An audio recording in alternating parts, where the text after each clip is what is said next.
Presenting The Legend of Zelda VR. Look at me, I'm looking around on Dragon Roost Island. This is the tech demo of sorts, and, you know, as you can see, Link responds very well.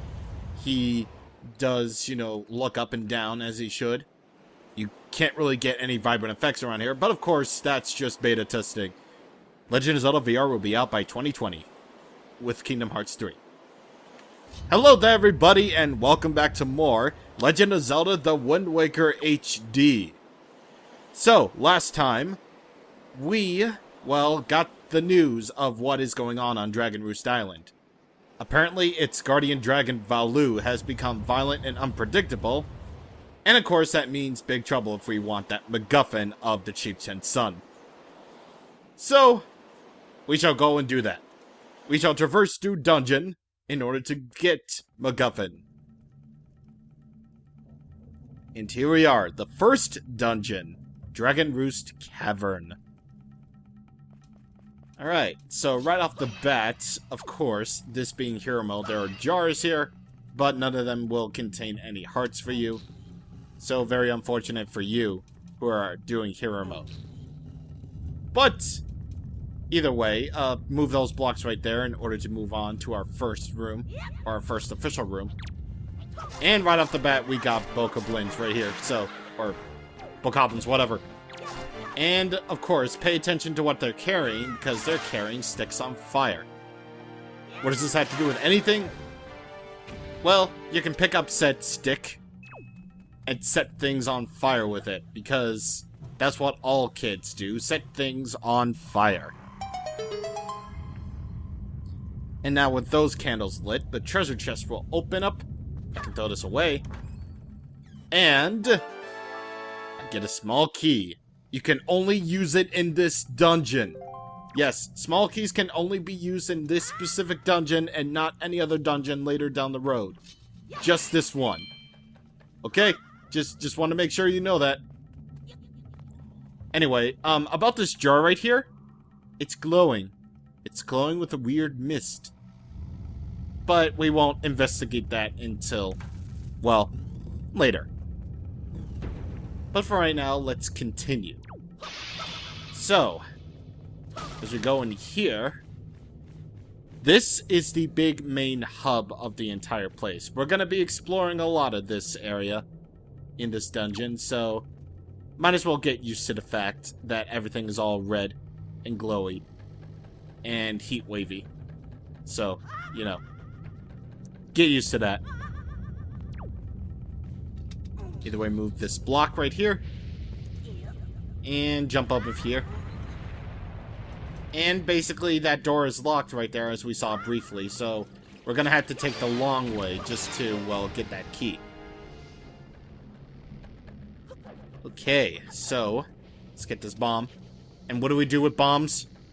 We make them explode into things that are not rocks.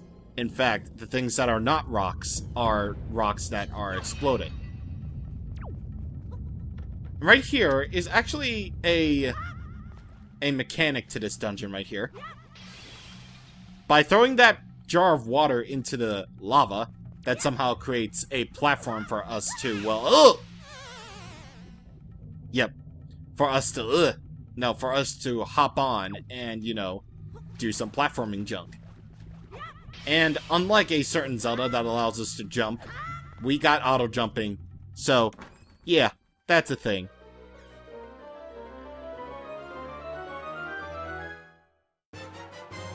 And we get the dungeon map. So, be sure to look out for this in every dungeon. So pretty much just like the Forsaken Fortress, dungeon maps are going to be incredibly helpful, especially considering that the map is on the gamepad and not on screen. And unfortunately I can't really show that because A, I do not have the technology, and B, if I were to get my phone, some things would take too long, so you'll excuse me if I'm not professional enough for maps or a pro controller. Are you gonna move? Are you gonna move? Okay, there you go. Now you move.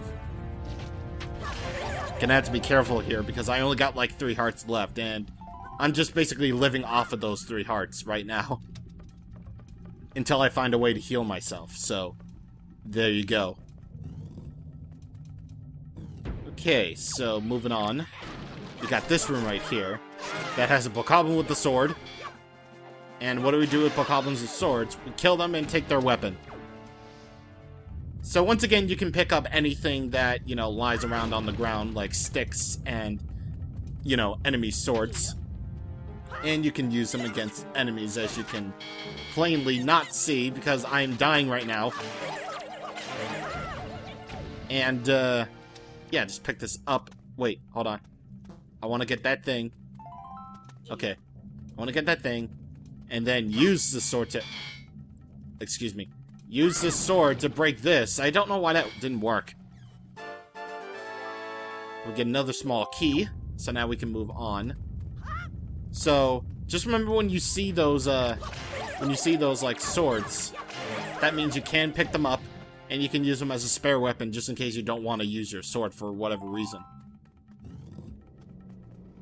Alright, so now we're back here to the main hub, and, this part. Yeah, this part is kind of dickish. You have to be, like, kind of sort of precise with your aiming, because we don't really have anything that allows us to aim with things yet, so we can't really do that with precise aiming. Instead, you have to throw that jar onto, or any one of those rocks onto, well, one of those bombs in order to set them ablaze, or to set them up on exploding. So, you know, it's a part of the game. It's a part. But, you know, it's definitely a part that you're gonna have to, like, get used to.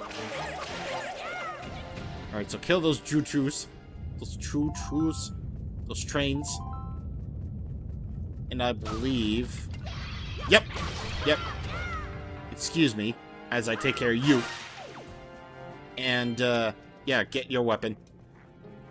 And set you on fire. And you're done. I don't know why you don't burn, but okay. Okay, I am almost dead. I am almost dead. Ooh, this thing right here. Whenever you see one of these, break them open with your weapon. You're basically guaranteed an enemy drop, like a unique enemy drop, like the bokoblins use joy pendants, which is what Miss Marie is looking for. And yeah, basically whenever you see one of those, just break them open. You're basically guaranteed an enemy drop at that point. Hey guy. Hey guy. Take this. Oh man. Like, that's actually really great. That's really great right there. Like, using the jar as a weapon, that's clever. You can see the very, very, very, very, very, very early stages of Breath of the Wild's development. Who'd have thunk? But now you're gonna have to time your climbing as you have that thing of lava just bursting out of there. So basically, your hint is that little gray spot on on the ladder right there. And oh, we got these birds. All right, these birds. Gonna take care of you. Oh God. 1.5 hearts left. Okay, please, please. I need one of you. Oh, wait. Oh. Oh man, that's a dick move. That's a dick move. You would die. You would die. Why is Link not dead? I don't know. It's because this is a video game. It's a video game. Like, he's standing incredibly close to lava, and he's like, okay. He's the most metal kid of all time, too, Link is. Alright, so climb up this thing right here. Be sure not to let go, because otherwise you'll fall and take damage. And get this bomb. And throw it. And there you go. You know, it's the first dungeon. Like, you would expect things to be, you know, simple. You expect things to be, like, you know, set up and simple for you. And that's exactly what the... Hey, can you get up? Thank you. That's exactly what the first dungeon is supposed to do. Just to set up puzzles for you to solve, and, you know, you gotta solve the things so you can solve the puzzles to make yourself happy.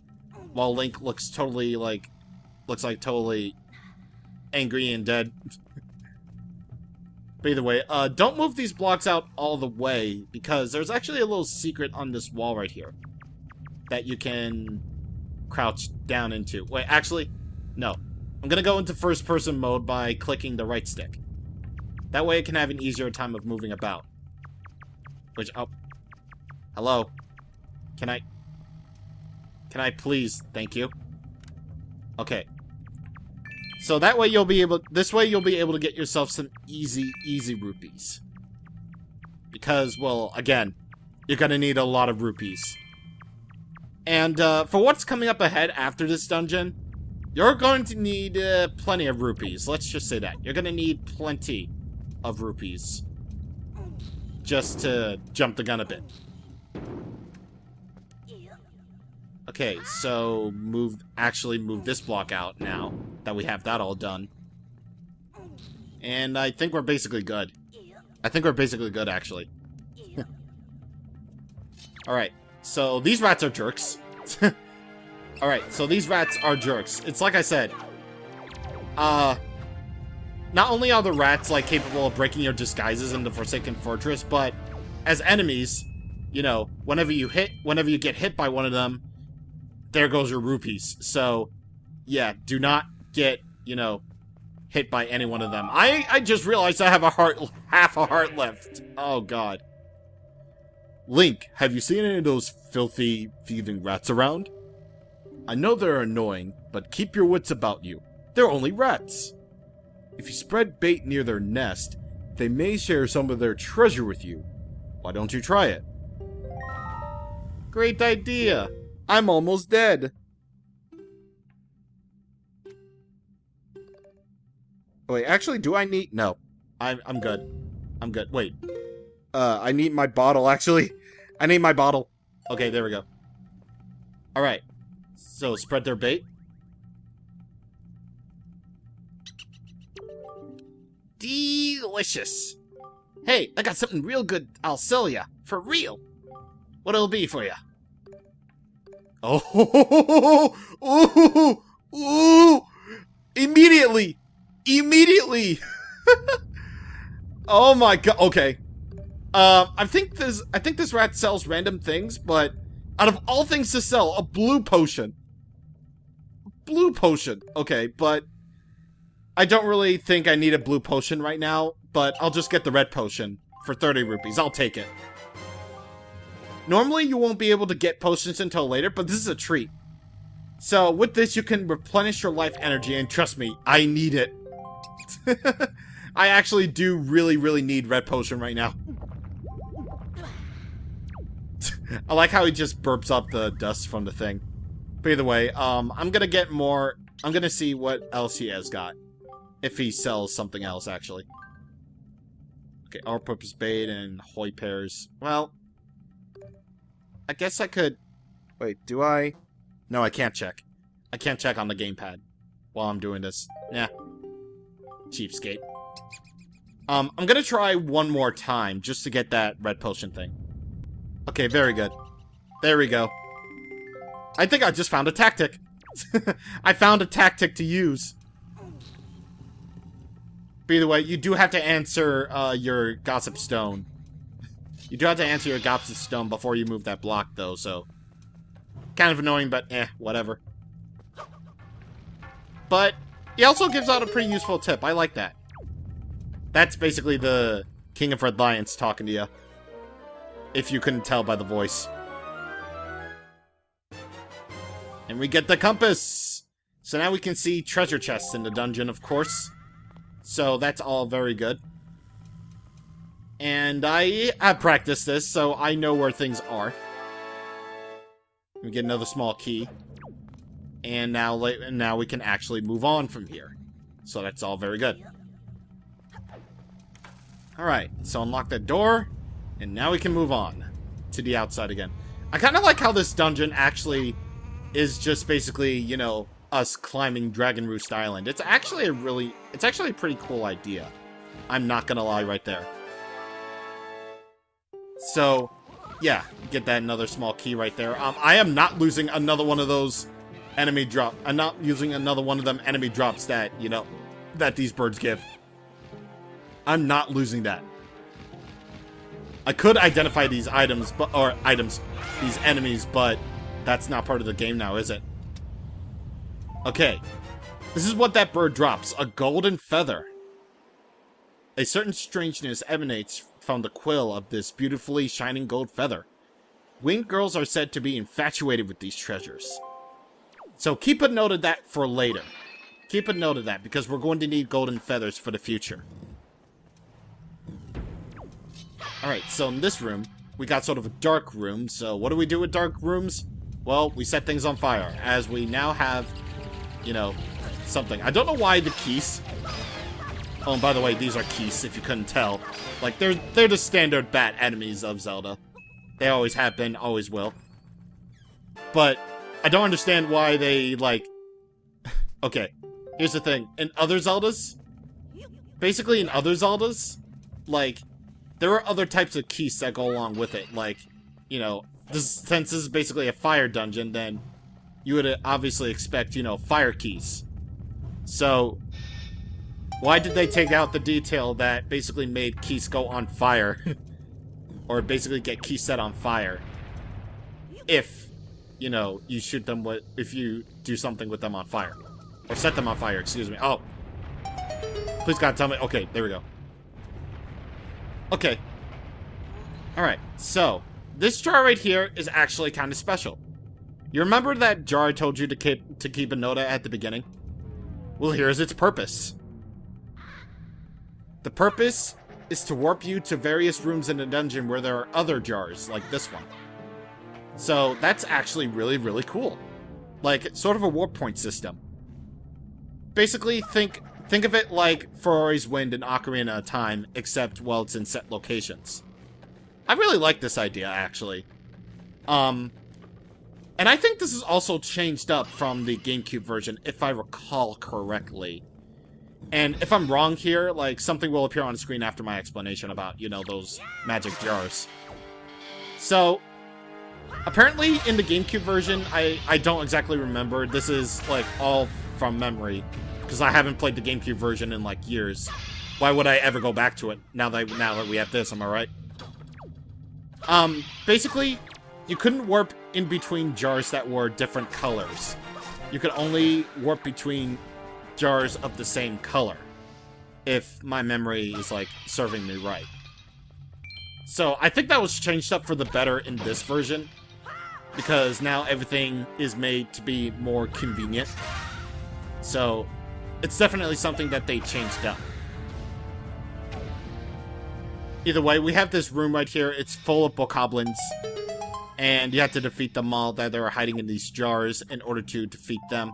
In order to clear them out so you can open up your way to the next room. And also, do not leave this room yet. Because, and I can't believe it's been so long since I said this, there's another treasure chest. And what is it going to be? It is going to be another treasure chart. Okay, so let me look at my map real quick. So, according to, well, actually, I can't really look at the Great Sea map right now because I can't really, because I'm in a dungeon right now, I can't really, like, check the world map, as it were. You would see that there are plenty of treasure charts to collect. In fact, in total, I think there are about 60 of them, if my memory serves me right. I know for a fact that a few of them were added to the Wii U port. So, yeah, I think that's good. But either way, we got a new enemy right here. I don't know its name. Basically, this section is kind of annoying because, well, not only do you have to, you know, get across that thing in order to get up to that spiraling death thing, you also have to, well, basically avoid not getting burned. Trust me, I almost died in this room a lot while practicing. So, basically, what you have to do is you have to get this jar up in there, and then throw this jar down there so you can move up here. And then this portion of the lava will shoot up like this. so that you'll be able to move on to the next room. It is kind of annoying in hero mode, especially considering that, well, the platforms that you make in the lava don't really last too long. So you're gonna have to defeat that enemy real quick before you move on. Either way, we unlocked another, warp jar right there. And here's actually a really cool detail that I like. No, not the lighting, because the lighting is amazing. I'm talking about the way Link looks at things. You see the way he's looking at that thing up there? That's basically a hint of what you're supposed to do in this room. However, we don't really necessarily have the tool to do that yet. So, yeah. We're gonna have to ignore that for now. And actually, before I move on, I'm actually going to get rid of my red potion because I don't want to accidentally waste it. And I'm gonna move back to my picto box right there. Just because. Just because I like it there. I like having the face of death in pear form just stare at me.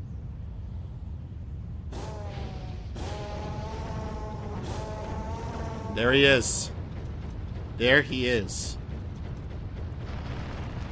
Alright, so climb up the steps. And there he is. So look at him, he's so close, like, it feels like you can almost touch him.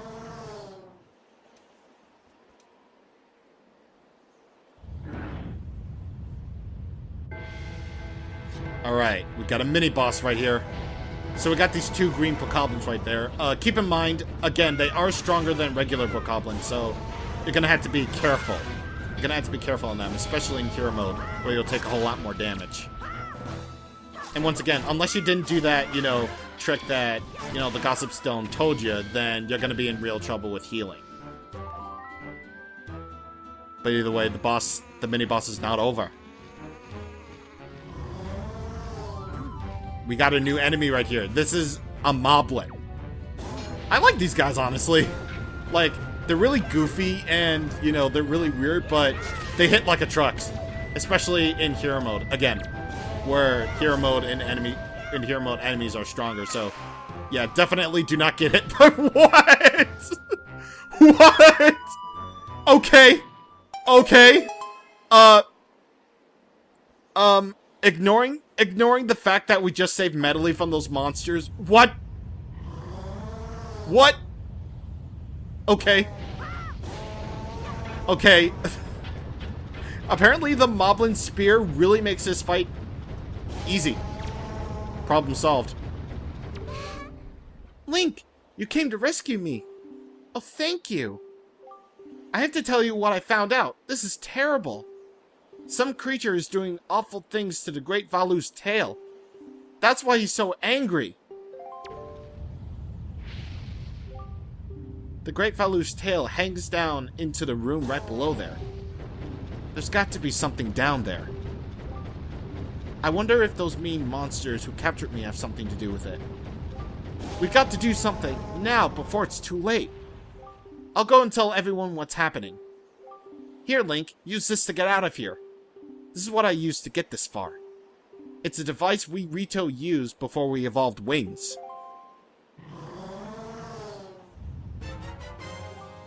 We got a grappling hook. So we heard about this before. So before the Rito got wings, well, they use this. So we can set it to our usual items, and you can use the gyroscope to aim with it. And we can even use it to haul things from the sea floor on your boat. So it's going to be incredibly helpful. Very, very helpful indeed. Okay, so now, let's just get rid of our telescope now. Here's actually a really, really convenient thing. Well, not to mention the whole gyroscope aspect of aiming stuff. Well, here's the thing. They actually made getting grappling what am I trying to say? They made things faster. Yeah, that's basically what I mean. They made things faster. Also, you can move around while using, the grappling hook, which is cool. And also while in first-person mode in general, actually. And also you can swing around just like you would on a regular rope and stuff. And you can even move while swinging, so that's great. There's nothing really worthwhile up here, so you won't be able to come back here later, but yeah. This is basically the only time ever that you're going to be up close and personal to Valu, and he's just going to go, Root! But either way, what I was trying to say here is that, originally, it was basically a slow process with the whole grappling hook thing. Like, it happens immediately on the HD version, but in the original version, it was all like, you know, you have to wait until the grappling hook makes it just to, you know, the bar thing in order to, well, successfully make it all grappling and stuff. But here they made it faster and more convenient. So, yeah, pretty good. But either way, we basically made it halfway through the dungeon at this point, so it's a good stopping point.